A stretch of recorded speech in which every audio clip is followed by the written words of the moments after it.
Most people don't fail because they lack effort. They fail because they make decisions too quickly without wisdom. In this video, we're going to talk about the importance of decision making and how to make decisions in the most important way using the principles of the Bible. Now, today we're going to be reading from Proverbs 19, verse 2, and I'm going to read it. Desire without knowledge is not good, and whoever makes haste with his feet misses his way. When I was reading this, I kept asking myself, so someone can have passion for something, right? But if they don't know how to go about with that passion and desire, it is useless.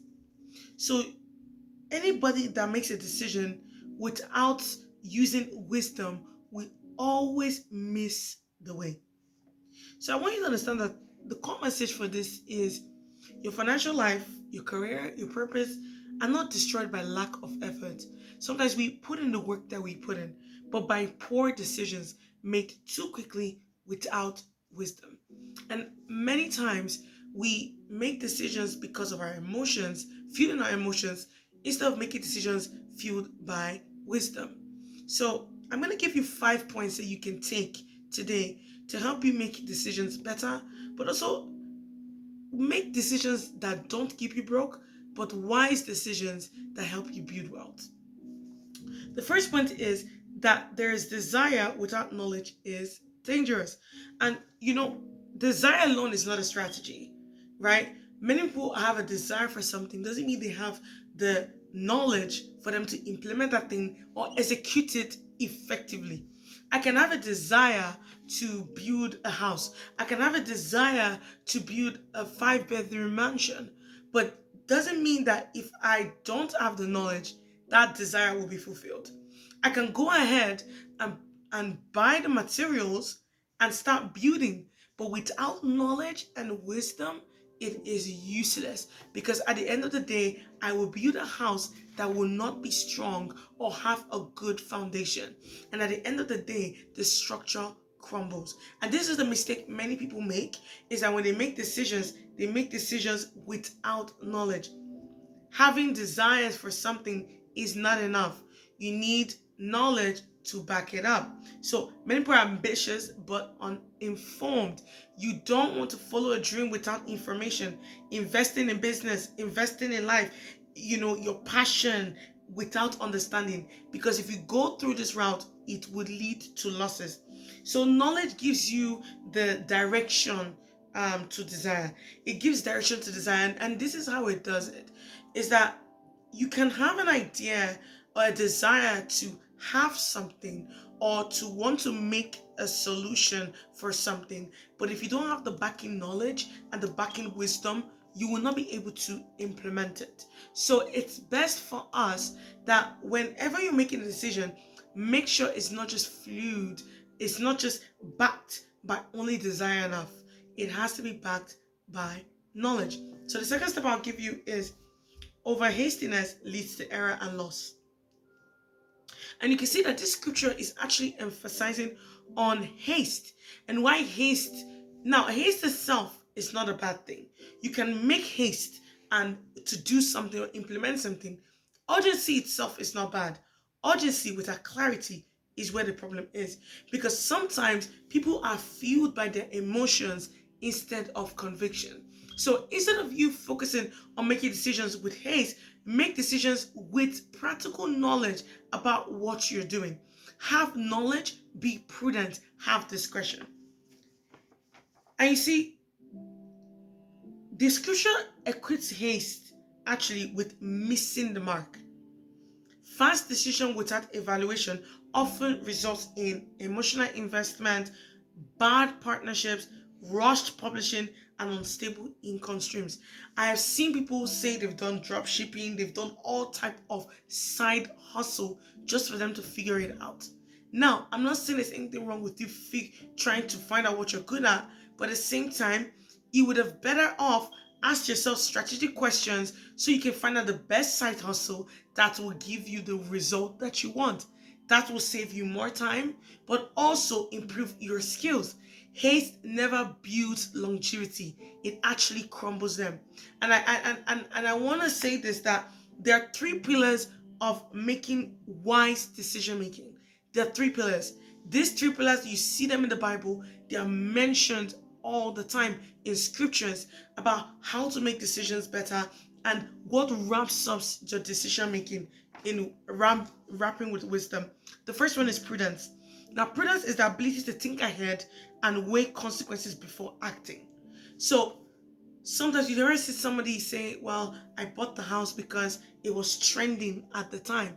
But what the issue was is that they never researched about the house. They never took time to weigh the consequences. What are the actions? Do I have the money to fund this house? Do I have the capacity to maintain this house? Is this house going to last me years? Instead, because it was an emotional decision, they went ahead and made that decision without wisdom. Now, what prudence does is that it guards you to weigh the option, thinking ahead and weighing the consequences before going ahead. Before you buy the house, things to qualify, things to think. Okay, maybe I should inspect the house. If I'm not gonna inspect the house, would this house last here in this location? Is this a good place to buy a house or build a house? So many questions. You have to ask wise questions before you make action. So prudence will guard you in the ability to think before you act, right? So that helps you make wise decision. The next one is discretion. Discretion is knowing what to do, when to do it, and what not to do. One of the issues I've seen with many people, especially authors, I've seen is that they sometimes they know what to do, they know when to do it, but they don't know what not, like they don't know what they're not supposed to do. What not to do is one of the key aspects in this area. Some people know one, some people don't know the other. Some people know two, some people know the other. You need the three for you to be discreet. You need to know what to do, when to do it, and what not to do, so that you can create decisions and make decisions that will lead you on the path to building wealth. Now, discretion guards you. It guards you from making costly decisions, but also it guards you from making decisions that are not necessary. When you make decisions, you have to ask yourself, would this benefit me 10 years from now, 5 years from now, 2 years from now? Excuse me. If it's not going to benefit you, then I don't think you should go ahead. Don't. Then third pillar is discernment. Discernment is the spiritual and intellectual ability to distinguish truth from deception. Many reasons why people are like fall for deception, is because they are not discerning enough. They don't have the capacity or the knowledge to be able to decipher which from which, whether someone is manipulating them or someone is actually being honest.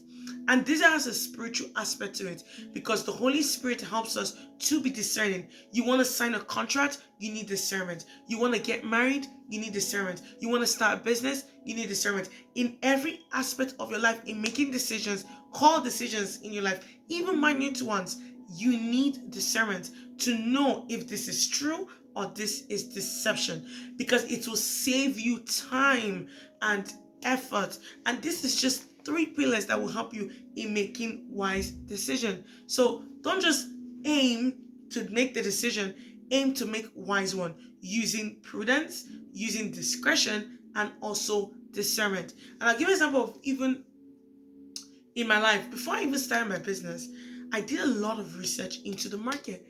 Now, I knew God already called me to do it, but even if God called me to do it, I needed a bit of knowledge to know what I was getting into. So I did research. I searched about what was trending, with the problems that it's solving, how we're going to reach people, and so much more. The work that needs to be done, the groundwork. This YouTube channel was also a strategy to get audience, to give content to audience, and to build credibility. And when I gave myself 1 year of building credibility, I now can focus on helping people bring value, because people can trust me enough that I bring value to the market. Now, I would have not been able to if I did not think ahead of time and think about the consequences. I knew that starting this business immediately will not give me income immediately. Why? Because the credibility part was lacking. So my first goal was not to make income. My first goal was to launch my name into the market by building a brand, the Purpose University, that can be valuable and trustworthy. And when you build something over time, it makes people trust you. So that was me thinking ahead. And then I made sure I knew what to do, what not to do, and when to do it. Now, I did launch and I did some courses, but the official launch is not until later on this year. So I made sure I worked with people on the side for free so that I could build capacity to be able to help people when they pay. That is discretion, knowing what to do, knowing when to do it, and what not to do. I didn't go out charging people immediately. I needed to build myself more in this industry, so I started using the environment that I had to build up my capacity.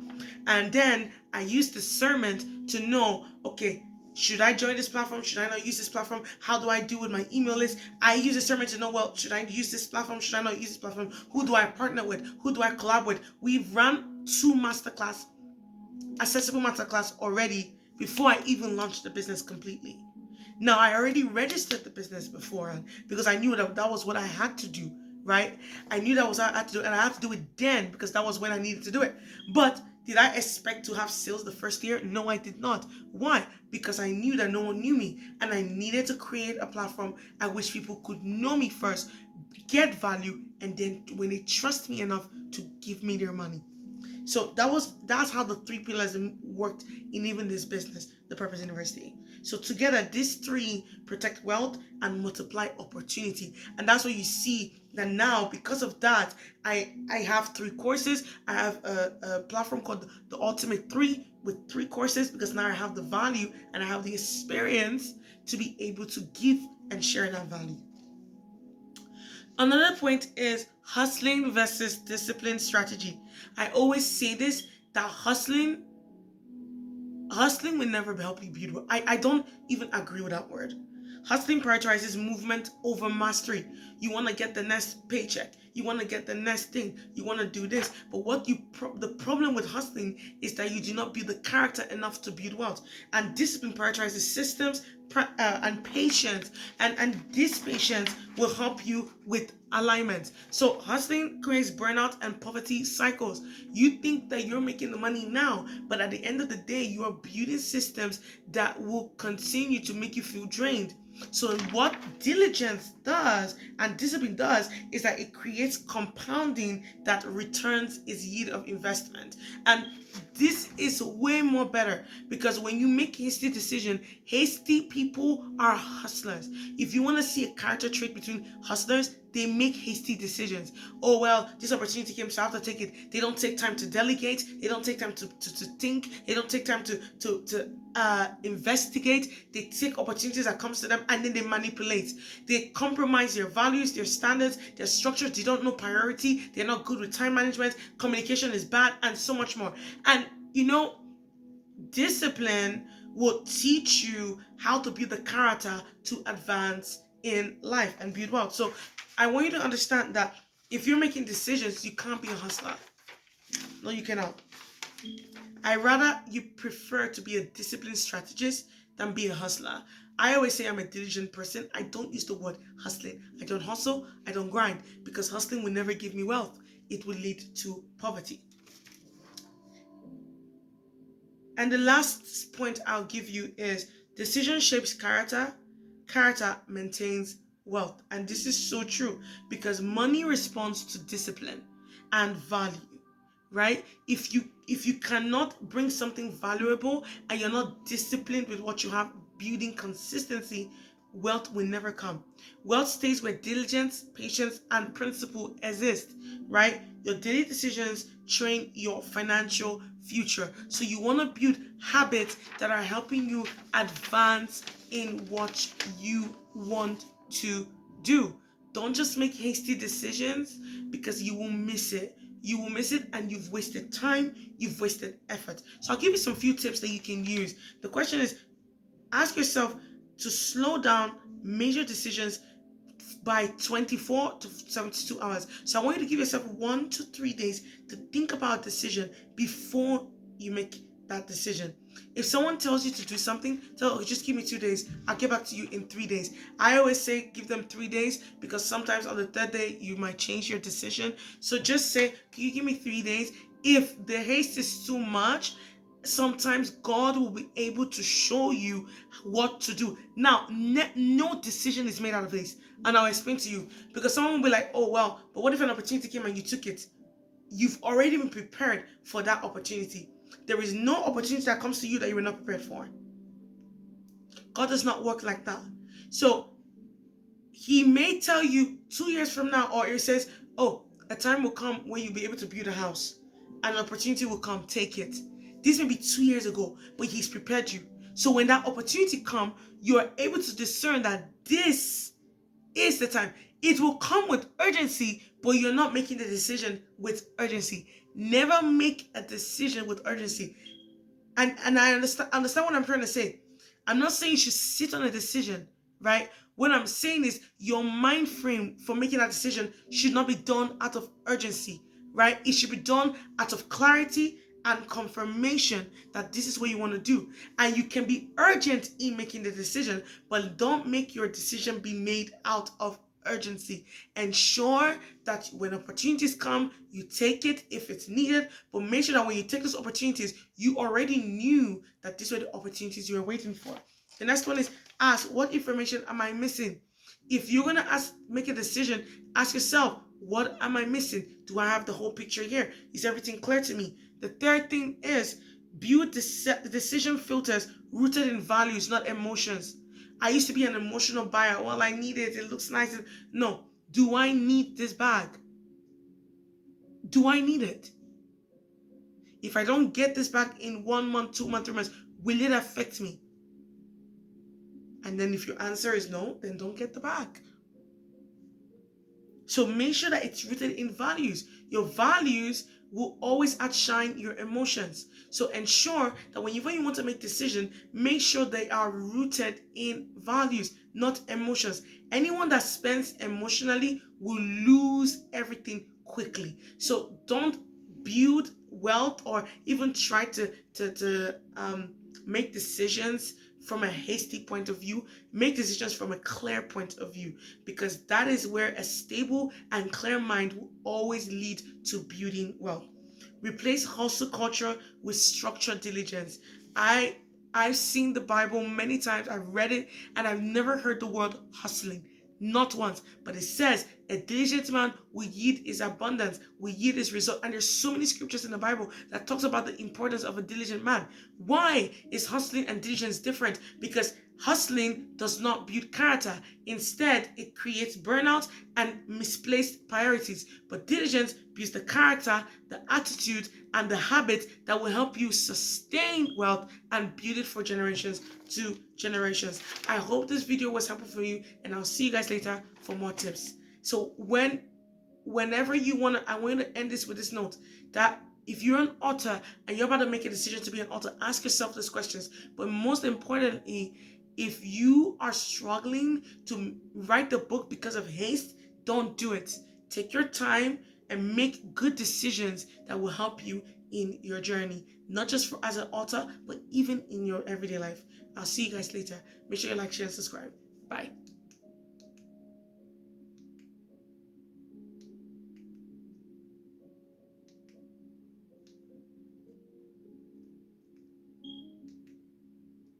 Bye, guys.